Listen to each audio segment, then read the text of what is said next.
Hello foodies, කොහොමද ඉතින්? ඔන්න මම අදත් ආවා රස කෑම එකක් අරගෙන Sanu's kitchen එකේ. ඉතින් මං ගිය සතියේ කියලා දීපු chicken popcorn එක ගොඩක් කට්ටිය හදලා එව්වා. ඊට කලින් gulab jamun එක ඒකත් ගොඩක් කට්ටිය හදලා එව්වා. ඉතින් කොරෝනා කාලේ ගෙදරට වෙලා හැමෝම මම කියලා දීපු කෑම හදලා මට එව්වා. ඉතින් ගොඩක් සතුටුයි. ඉතින් අද කියලා දෙන්න හදන්නේ මම හදපු ස්පෙෂල් කෑම එකක්, ස්පෙෂල් රෙසිපි එකක්. ඉතින් මේකත් මං හිතනවා ඔයාලා හදලා රස කොහොමද කියලා මට කියයි කියලා. ඉතින් ඔන්න මම අදත් අරන් ආවා බිත්තර වලින් හදන සුපිරි කෑම එකක්. මේක රෝල් එකක් වගේ හැබැයි සනිකර බිත්තර ඩෝ එකකින් හදන්නේ. අපි බලමු කොහොමද අපේ මේ බිත්තර ස්ටැටු එක හදාගන්නේ කියලා.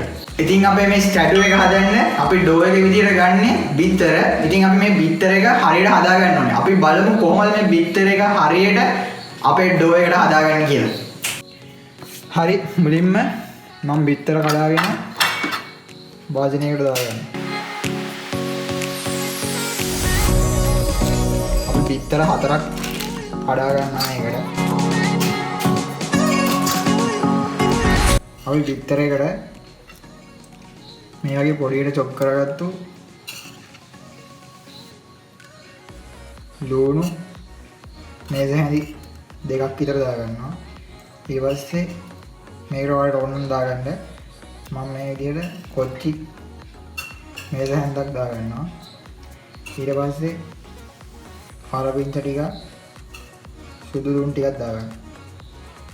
මම මේකට ලුණු මේස හැන්දක් දාගන්නවා. ඊට පස්සේ මේ වගේ මොකක් හරි එකක් අරගෙන හැන්දක් හරි මේක හොඳට ගහ ගන්නවා.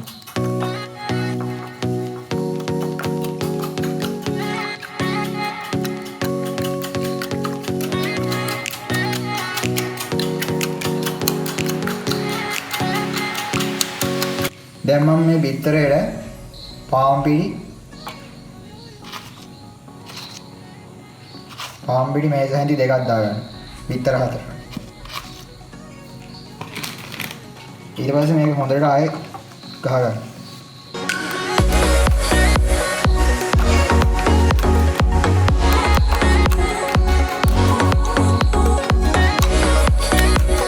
පිටි කැට හිටින් නැති වෙනකන් ගහ ගන්න. දැන් අපි බිත්තර එක අපි ගන්න හදාගෙන තියෙන්නේ. දැන් මේක ගන්න ෆ්‍රයි කරගෙන අපි ඩෝ එක හදාගමු. දැන් අපි හදාගත්ත බිත්තර එකේ පොඩ්ඩක් දාගන්න. වාගයක් විතර.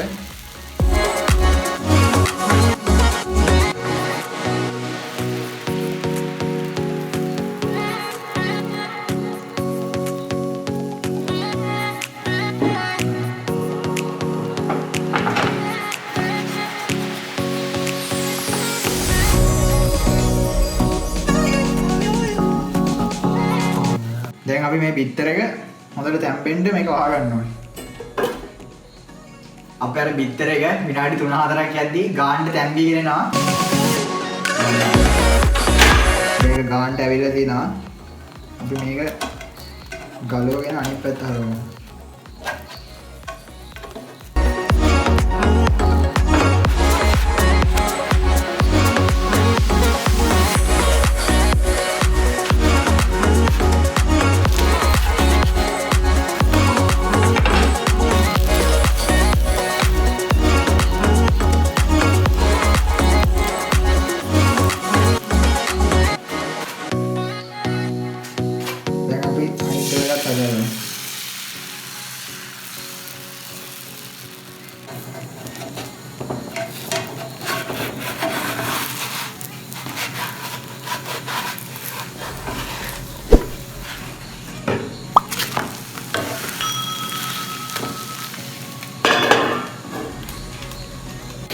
දැන් අපේ එග් ඩෝ දෙකම හරි. දැන් අපි මේක ඇතුළට දාන අපේ chicken paste එක හදාගමු. දැන් මේ තියෙන්නේ මම හදාගත්තු chicken paste එක. දැන් මම මේක තමයි ටෙම්පරාදු කරගන්න හදන්නේ. මේකට මම මේ වගේ පොඩියට chop කරගත්තු chicken gram 100ක් ගත්තා. ඊට පස්සේ පොඩියට chop කරගත්තු ලුණු gram 100යි. ඊට පස්සේ පොඩියට chop කරගත්තු නයි කොච්චි කරලා 4යි. ඊට පස්සේ පොඩියට chop කරගත්තු කරපිංචා තේ හැන්දයි. ඊට පස්සේ පොඩියට chop කරගත්තු සුදු ලුණු ඉඟුරු තේ හැන්ද ගන්න ගත්තා. ඊට පස්සේ මම මේකට අවශ්‍ය ගන්නට ලුණුයි කැලි මිරිසුයි දාලා හොඳට කලවම් කරලා තින්නේ. දැන් අපි මේක ටෙම්පරාදු කරගමු. අපි pan එකට තෙල් ටිකක් දාගෙන අපේ chicken paste එක දාගමු.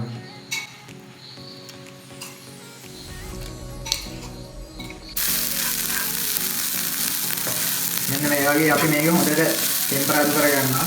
දැන් මේ හොඳට සුවඳත් වෙනවා. අපි දැන් chicken paste එක ගාන්න තියෙනවා. අපි ගිහිල්ලා අපේ ඩෝ එක ගාන්න කපාගෙන මේක ෆ්‍රී කරගමු. අපි දැන් අර හදාගත්තු chicken paste එක මේකට ගාන්න තියාගෙන මේ විදිහට අපි දැන් මේ ඩෝ එක ගාන්නට නවාගමු. මේ නවාගෙන අපි ටූත් පික් අරගෙන මේක සෙට් කරගමු. මේක කෑලි 3කට කපන්න පුළුවන් විදිහට.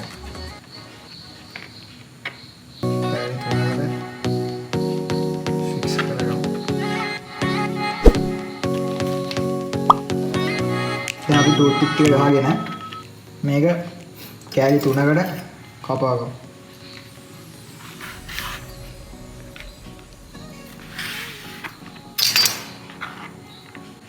දැන් මේ දින්නේ මම අර විදිහට කපාගත්තු කෑලි අපි අනිත් ඩෝ එකත් මේ විදිහටම හදාගමු. දැන් අපි අර විතරයකට මේ විදිහට chicken ටික ඇතුළට දාගෙන තියෙන්නේ. දැන් අපි මේකට පාන් පිටි තවරලා බිස්කට් කුඩු ගාගෙන බැදගමු. පිටි වතුරයි ගානට දාගෙන මෙන්න මේ ගානට එනකම් ඒක දිය කරගන්න ඕනේ. මෙන්න මේ විදිහට පිටි මේස හැඳි 3කට විතර වතුර දාගෙන මෙන්න මේ ගානට විතර පදවන්න එනකම් ගානට මේක හදා ගන්න ඕනේ. මේ විදිහට හදාගෙන අපි මේ හදාගත්තු පිටියකට අර අපි හදාගත්තු බිත්තර ඩෝ එක දාගෙන හොඳට මේක තවර ගන්නවා. දැන් අපි මේ පිටි තවරගත්තු එක බිස්කට් කුඩු එකකට දාගෙන ඒක හොඳට දාගන්න.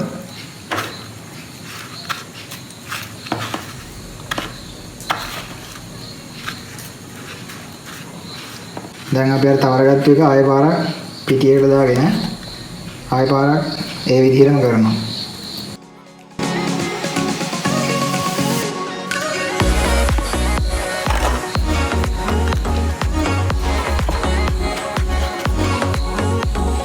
මෙන්න මේ විදිහට මේක හොඳට තවර ගන්නවා.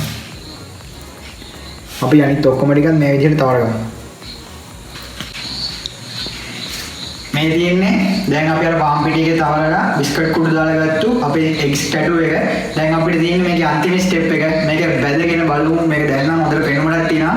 මේක ඇතුලේ තියෙනවත් එක රස කොහොමද තියෙන්නේ කියලා බලමු මේක බැදගෙන. අපි පෑන් එක රත් කරගෙන තින්නේ. රත් කරගත්ත එකට අපි තෙල් ටිකක් දාගෙන මේකට අපි අපේ හදාගත්තු ස්ටැටු ටික දාගමු.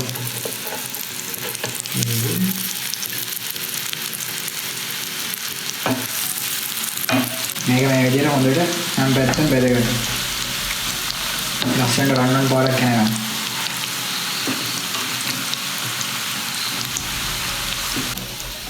දැන් අපේ එග් ස්ටැටු ටික ගානට ඇවිල්ලා තින්නේ. දැන් අපි ඒක බා ගන්න. මේ විදිහට ටිෂු දාගත්තු එකට තෙල් ටික උරා ගන්න. ලස්සනට ඒක බා ගන්න.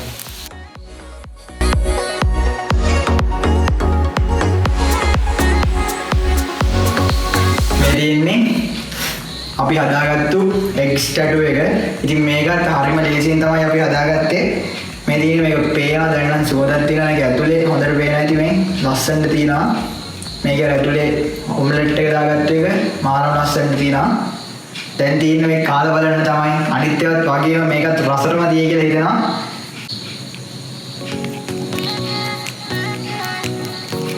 ඉන්න බෑ කාලා බලමු මේ හරිම රස මාඩක් තියෙනවා. අපි අර ටූත් පික් එක ගලවගෙන කාලා බලමු කොහොමද කියලා.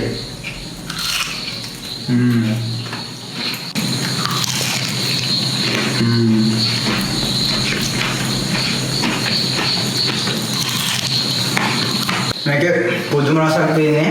අපි මේක ඩෝ එකට පාවිච්චි කරේ බිත්තරයක්. එතකොට මේකේ චිකන් පේස්ට් එක ඊට පස්සේ මේක අපි වටේට දාගත්තා. පාන් පිටි මිශ්‍රණය දාලා අර බිස්කට් කුඩු වලින් ක්‍රිස්පි රහ පට්ටරම දැනෙනවා. හරිම රසයි. ඉතින් මේකත් හරිම ලේසියෙන් හදන්න පුළුවන්. කලින් චිකන් පොප්කෝර්න් එකක් ගොඩක් අය හදලා ලැබුවා. ඉතින් මේකත් ඔයාලා try කරන්න මේ දවස්වල ගෙදරටලා ඉන්නේ. හදලා බලන්න පුදුම රසක් තියෙන්නේ. ඉතින් ඔන්න මම අද කියලා දුන්නේ කොහොමද දරටම වෙලා ස්ටැටු එක ලේසියෙන්ම හදාගන්න විදිය. ඉතින් මේ වීඩියෝ හොඳයි නම් යාළුවන්ට බලන්න ෂෙයා කරන්න. මේ වගේ කෑම හදන වීඩියෝස් ඊට පස්සේ කෑම කන තැන් වල ලස්සන වීඩියෝස් ඊට පස්සේ ෆුඩ් චැලෙන්ජස් ගොඩක් මගේ channel එකේ තියෙනවා කියලා බලන්න. ඉතින් මේ වගේ වීඩියෝ එකක් දාපු ගමන් බලන්න ඕන නම් දැම්ම කියන notification bell එක ගහන්න, subscribe කරන්න මතක කරන්න එපා. ඔයාලා හදන කෑම වල ෆොටෝස් කන්න යන තැන් වල ඔක්කොම මගෙත් එක්ක Facebook එකේ share කරගන්න කැම්පේන් එකේ මගේ Facebook comment එක. ඊට පස්සේ මම Facebook Instagram follow කරන්න මතක කරන්න එපා. Sanu's Food Diaries.